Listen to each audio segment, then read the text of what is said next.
নমস্কার সম্মানিত দর্শকবৃন্দ, আশা করি আপনারা সকলেই ভালো আছেন। হ্যাঁ বন্ধুরা, আপনারা কিন্তু ইতিমধ্যেই জেনে গিয়েছেন যে ভিন রাজ্যে বাঙালি পরিযায়ী শ্রমিকদের একের পর এক হেনস্থার ঘটনা উঠে আসতে নতুন প্রকল্পের ঘোষণা করেছেন রাজ্যের মুখ্যমন্ত্রী মমতা বন্দ্যোপাধ্যায়।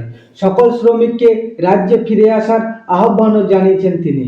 রাজ্যে ফেরত আসা শ্রমিকদের জন্য মাসিক 5,000 টাকা দেওয়ার কথাও ঘোষণা করেছেন রাজ্য সরকার। সেই মর্মে বৃহস্পতিবার রাজ্য সরকারের নতুন প্রকল্প শ্রমশ্রী চালু হয়েছে। হ্যাঁ বন্ধুরা, এই শ্রমশ্রী প্রকল্পে কিভাবে আবেদন করবেন, এই প্রকল্পে কিভাবে সুবিধা মিলবে, এই প্রকল্পে আবেদন করতে গেলে কোন কোন নথির প্রয়োজন হবে, এই প্রকল্পে কবে থেকে টাকা পাওয়া যাবে, এই প্রকল্পের জন্য আবেদনপত্র কোথায় জমা দেওয়া যাবে, সমস্ত কিছু খুঁটিনাটি তথ্য তুলে ধরবো এই ভিডিওর মাধ্যমে। আপনি যদি আমাদের চ্যানেলে নতুন হয়ে থাকেন, অবশ্যই চ্যানেলটি সাবস্ক্রাইব করে আমাদের পাশে থাকবেন। তাহলে চলুন ভিডিওটি শুরু করা যাক। এই প্রকল্প বাস্তবায়নের জন্য ইতিমধ্যে শ্রম দপ্তরকে নির্দেশ দেওয়া হয়েছে। সেক্ষেত্রে রাজ্যে ফিরে আসা শ্রমিকদের এই প্রকল্পের আওতায় নিয়ে আসার জন্য বিভিন্ন জায়গায় ক্যাম্প করার কথা ভাবছে রাজ্য সরকার। অনলাইনের পাশাপাশি অফলাইনও যাতে এই প্রকল্পের সুবিধা পেতে পারেন শ্রমিকদের, তাদের জন্য এই চিন্তা ভাবনা করছে রাজ্য সরকার। কর্মসাথী ওয়েবসাইটে বর্তমানে প্রায় 2,50,000 শ্রমিকের নাম নথিভুক্ত রয়েছে। তবে এই তালিকার বাইরেও অনেক শ্রমিক রয়েছে, তাদেরকেও এই প্রকল্পের আওতায় নিয়ে আনার পরিকল্পনা নেওয়া হয়েছে বলে জানিয়েছে রাজ্য সরকার। পরিযায়ী শ্রমিকদের কর্মসংস্থান কিভাবে করবেন এই প্রকল্প থেকে, চলুন তাহলে জেনে নেওয়া যাক। উদীয়মান স্বনির্ভর কর্মসংস্থান প্রকল্প ও উদীয়মান স্বনির্ভর কর্মসংস্থান যৌথ প্রকল্পের মাধ্যমে সহায়তা করা হবে। স্বনির্ভরতার জন্য 50,000 টাকা পর্যন্ত আর্থিক সহায়তা প্রদান করা হবে। এর জন্য নির্ধারিত ফরম্যাটে একটি যথাযথভাবে পূরণ করা আবেদনপত্র, প্রজেক্ট প্ল্যান এবং অন্যান্য সমস্ত সহায়ক নথিপত্র সংশ্লিষ্ট জায়গায় জমা দিতে হবে। আবেদনপত্র এবং সহায়ক নথিপত্র যাচাইয়ের পর সংশ্লিষ্ট কর্মসংস্থান এক্সচেঞ্জ ও শ্রমিকের নাম নথিভুক্ত করবে। এরপরে স্ক্রিনিং কমিটির সুপারিশের ভিত্তিতে দায়িত্বে থাকা কর্মসংস্থান অফিসার স্থানীয় ব্যাংকের মাধ্যমে ইনের ব্যবস্থা করা হবে। এছাড়াও ওয়েস্ট বেঙ্গল মাইনরিটি ডেভেলপমেন্ট ও ফাইন্যান্স কর্পোরেশনের মাধ্যমে লোন পাওয়া যেতে পারে। সংখ্যালঘু সম্প্রদায়ের যোগ্য পরিযায়ী শ্রমিক যারা পশ্চিমবঙ্গে ফেরত আসছেন তাদের সর্বোচ্চ 5 লক্ষ টাকা পর্যন্ত ঋণ প্রদান করা হবে। পশ্চিমবঙ্গ SC/ST ও OBC ডেভেলপমেন্ট ও ফাইন্যান্স কর্পোরেশনের মাধ্যমে SCP লোন পাওয়ার সুবিধা রয়েছে। পরিযায়ী শ্রমিকদের জন্য ট্রেনিংয়েরও ব্যবস্থা করা হবে। বাংলায় ফেরত আসা শ্রমিকদের যোগ্যতা ভিত্তিতে ট্রেনিংয়ের ব্যবস্থা করা হবে রাজ্য সরকারের তরফ থেকে। উৎকর্ষ বাংলা প্রকল্পের মাধ্যমে শ্রমিকদের বাসস্থানের কাছাকাছি এই ট্রেনিং শিবিরের আয়োজন করা হবে। আরও অনেক কিছু সুবিধা পাওয়া যাবে। বাংলায় ফেরত আসা পরিযায়ী শ্রমিকদের সন্তানদের স্কুলে ভর্তির ব্যাপারে সহায়তা এবং স্কলারশিপ সংক্রান্ত সমস্ত সুবিধা মিলবে এই প্রকল্পের মাধ্যমে। বলবো না, কারণ আমার অন্য লোকের টাইম দেওয়া আছে, আর এটা অ্যাবসলিউটলি গভর্নমেন্টের প্রেস কনফারেন্স, সুতরাং অন্য কোনো পলিটিক্যাল বা অন্য কোনো বিতর্কিত বিষয় এখানে বলা হবে না। আপনারা জানেন যে বিভিন্ন রাজ্যে যেখানে ডাবল ইঞ্জিন সরকার আছে সেখানে বাংলা ভাষা ও বাঙালি পরিচয়ের ওপরে পরিকল্পিতভাবে আক্রমণ চালানো হচ্ছে। কেউ বাংলায় কথা বললে তাকে অপরাধী হিসেবে চিহ্নিত করা হচ্ছে, তাকে কোথাও বাংলাদেশে পুশ করে দেওয়া হচ্ছে, কোথাও জেলে ঢুকিয়ে দেওয়া হচ্ছে, কোথাও থানায় নিয়ে গিয়ে হ্যারাস করা হচ্ছে। এবং বাংলা ভাষার কথা বলার জন্য এখনও পর্যন্ত হেনস্থার শিকার হয়েছে প্রায় 22 লক্ষ পরিযায়ী শ্রমিক ও তাদের পরিবার। এদের মধ্যে ম্যাক্সিমাম আমাদের এখানে পরিযায়ী শ্রমিক, আমাদের যে পোর্টাল আছে সেই অনুযায়ী 22 লক্ষ আছে, কিন্তু বাংলার বাইরের অন্যান্য রাজ্য থেকেও আমাদের রাজ্যে প্রায় 1.5 কোটি পরিযায়ী শ্রমিক আছে। কিন্তু আমি এটা বলবো শুধুমাত্র যারা ফিরে আসছেন এবং বাংলার পরিযায়ী শ্রমিক যারা বিভিন্ন রাজ্যে কাজ করেন, তারা যারা ফিরে আসছেন অসহায় অবস্থা, অত্যাচারিত হয়ে, ভাষা সন্ত্রাসকে কেন্দ্র করে তাদের অপরাধী তকমা দেওয়া হচ্ছে, বাংলা ভাষায় কথা বলা যেন অপরাধ, কাজে এটা নিয়ে আমরা একটা সিদ্ধান্ত নিয়েছি যে বাংলায় যে সকল পরিযায়ী শ্রমিক বাংলার বাইরে কাজ করছে তাদের বাড়ি ফিরিয়ে এনে এবং তারা যদি নিজেরাও চলে আসে, যারা আসতে পারবে, যারা আসতে চায়, ম্যাক্সিমাম আমাদের এখানে পরিযায়ী শ্রমিক আমাদের যে পোর্টাল আছে সেই অনুযায়ী 22 লক্ষ আছে, কিন্তু বাংলার বাইরের অন্যান্য রাজ্য থেকেও আমাদের রাজ্যে প্রায় 1.5 কোটি পরিযায়ী শ্রমিক আছে। কিন্তু আমি এটা বলবো শুধুমাত্র যারা ফিরে আসছেন এবং বাংলার পরিযায়ী শ্রমিক যারা বিভিন্ন রাজ্যে কাজ করেন তারা যারা ফিরে আসছেন অসহায় অবস্থা, অত্যাচারিত হয়ে, ভাষা সন্ত্রাসকে কেন্দ্র করে তাদের অপরাধী তকমা দেওয়া হচ্ছে, বাংলা ভাষায় কথা বলা যেন অপরাধ। কাজে এটা নিয়ে আমরা একটা সিদ্ধান্ত নিয়েছি যে বাংলায় যে সকল পরিযায়ী শ্রমিক বাংলার বাইরে কাজ করছে তাদের বাড়ি ফিরিয়ে এনে এবং তারা যদি নিজেরাও চলে আসে, যারা আসতে পারবে, যারা আসতে চায়, তাদের পুনর্বাসনের জন্য আমরা একটা পরিকল্পনা গঠন করেছি। এই পরিকল্পনাটার আমরা নাম দিয়েছি শ্রমশ্রী, নতুন পরিকল্পনা।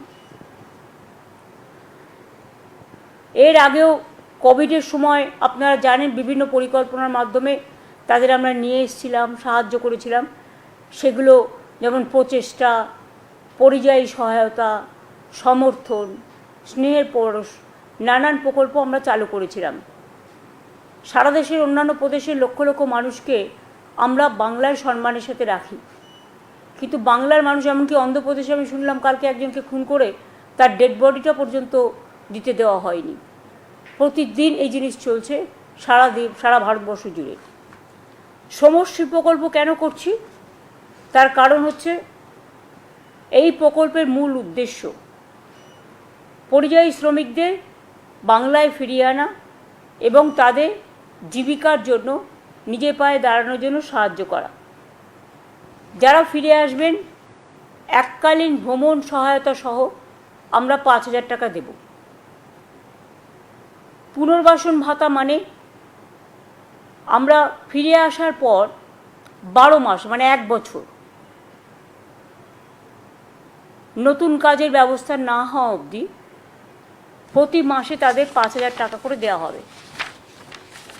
লেবার ডিপার্টমেন্ট হচ্ছে এটার ব্যাপারে নোডাল ডিপার্টমেন্ট। আমাদের উৎকর্ষ বাংলা আছে যেখানে স্কিল ট্রেনিং দেওয়া হয়। ফিরে আসা শ্রমিকদের মধ্যে আমরা দেখব দক্ষতা কার কীভাবে আছে, এবং যদি দক্ষতা থাকে দরকার হলে আমরা তাদের আবার প্রশিক্ষণ দেবো, দিয়ে বিভিন্ন কাজে ইনভলভ করব। এছাড়াও কর্মশ্রী প্রকল্প আমাদের আছে, এই শ্রমিকদেরও জব কার্ড দেওয়া হবে। কর্মশ্রী প্রকল্প যেটা 100 দিনের কাজ বন্ধ হওয়ার পরে আমরা চালু করেছি। মনে রাখবেন এর মধ্যেই আমরা 78 লক্ষ জব কার্ড হোল্ডারকে কাজ দিয়েছি এবং 91 কোটির বেশি ম্যান্ডেট তৈরি হয়েছে। রাজ্য সরকারের নিজের খরচায় 19,000 কোটি টাকা সুযোগ পাওয়ার খরচ হয়েছে। এছাড়াও আমাদের এখানে সেলফ এমপ্লয়মেন্টে নানা রকম অনেক সহজে লোন দেওয়ার ব্যবস্থা আছে। যেমন মাইনরিটি ডেভেলপমেন্ট কর্পোরেশন সংখ্যালঘু ভাই বোনদের ব্যবসার জন্য লোন দেয়। SC ST OBC development corporation SC ST ওবিসিদের লোন দেয়। উদীয়মান স্বনির্ভর কর্মসংস্থান প্রকল্পেও লোন পাওয়া যায়। এই সুযোগগুলো তারা নিতে পারে। কেউ পরিযায়ী শ্রমিক আসলেই প্রথমে যে কাজটা আমরা করব তারাতে 5,000 টাকা দেবো, তাকে খাদ্যসাথী কার্ড বানিয়ে দেবো। এটা ডিএমদের বলা হয়েছে, বিডিওদেরও সমস্ত CS নিজে দায়িত্ব নিয়ে মনিটরিং করবে। এটা হাতে সঙ্গে সঙ্গে খাদ্যসাথী কার্ড, স্বাস্থ্যসাথী তার পরিবারের জন্য কার্ড। তাদের যদি নিজেদের বাড়ি থেকে ঠিক আছে, বাড়ি না থাকলে কমিউনিটি কিচেন সেন্টার, এবং তাদের ছেলেমেয়েরা অর্ধেক পড়াশোনা অবস্থায় বছরে ফিরে আসছে, সুতরাং তাদের স্থানীয় যে সমস্ত স্কুলগুলো আছে গভর্নমেন্টের, সেই সব স্কুলগুলোতে ভর্তির ব্যবস্থা করে দেওয়া, যাতে বাচ্চাদের শিক্ষার কোনো প্রবলেম না হয়, ছেলে মেয়েদের পড়াশোনার সুবিধা এবং শিক্ষার ধারাবাহিকতা বজায় রাখার জন্য।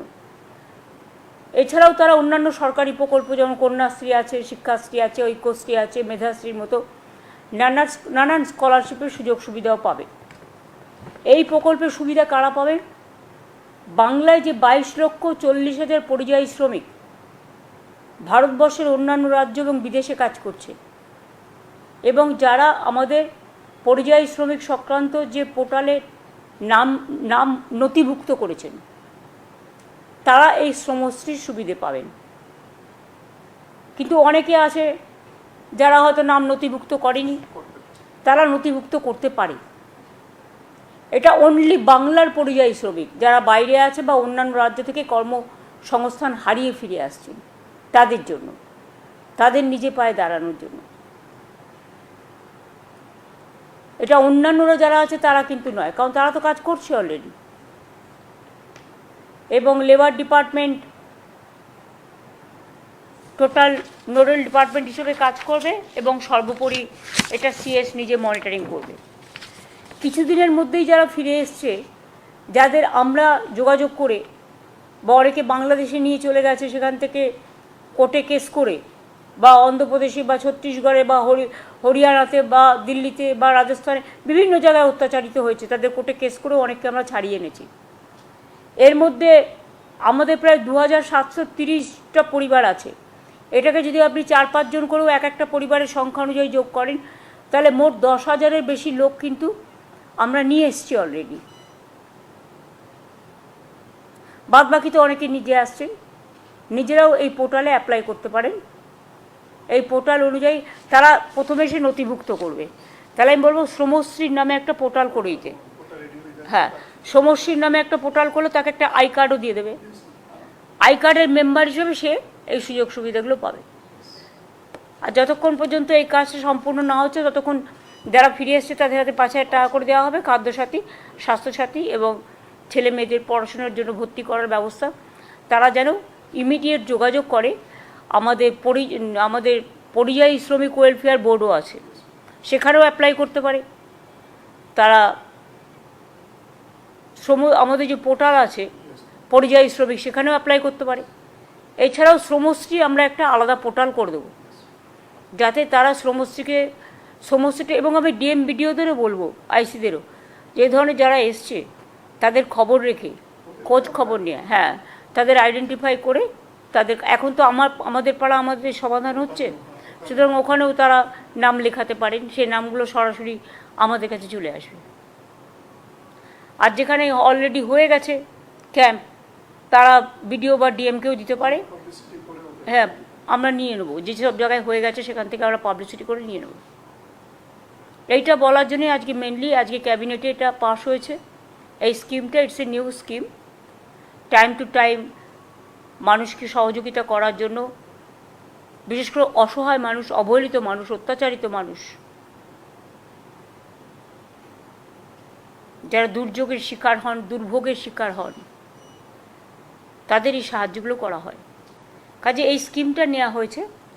আমি খুশি হব যদি আপনাদের মাধ্যমে এটা যদি সবাইকে একটু জানিয়ে দেন, তাহলে অন্তত তারা মানসিকভাবে একটু শান্তি পাবে এবং তারা একটু আশ্বস্ত হবে যে অন্তত আমরা মানবিকতার খাতিরে এবং তাদের জীবন জীবিকার খাতিরে তাদেরটা নিয়ে চিন্তা ভাবনা করছি এবং আমরা দেখব। এগুলোই আজকে মেনলি ছিল। বাদ বাকি যেগুলো আছে সেগুলো খুব একটা ইম্পর্টেন্ট বলে আমি কিছু না। শুধু তাজপুর পোর্টের আরএফপি নতুন করে হয়েছে, ওটাও ক্যাবিনেটে এসেছিল। এই পর্যন্ত।